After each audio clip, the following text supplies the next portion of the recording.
To take a screenshot on POCO M8 Pro 5G, first of all, we'll need to open settings on our device. Next step is to scroll all the way down, and then if we enter additional settings, we can find gestures shortcuts.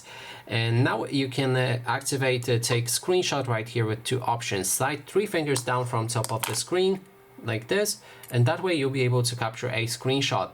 Another way to do it is to press on the volume down button and power button. These two buttons, click on them at the same time, and we also made a screenshot. Now there's a few different ways that you can do it as well, so let's explore it. So go back from gestures and shortcuts, go to accessibility. In general, you can activate accessibility menu right here and then change the location for it. I have it in the bottom right corner, but you might as well have it floating around the screen as this yellow icon. No matter which one, just click on it, and then there's the option to also capture a screenshot.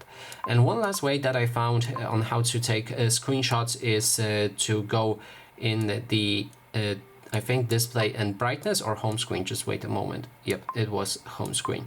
Go to the home screen and then enter system navigation.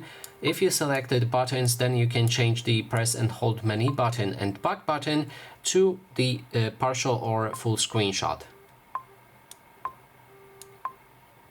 That way, if we hold one of those buttons assigned with the screenshot, we'll be able to capture it as well. And that is all of the screenshot methods available for this device. So thanks so much for watching, and if you like this video, please consider subscribing.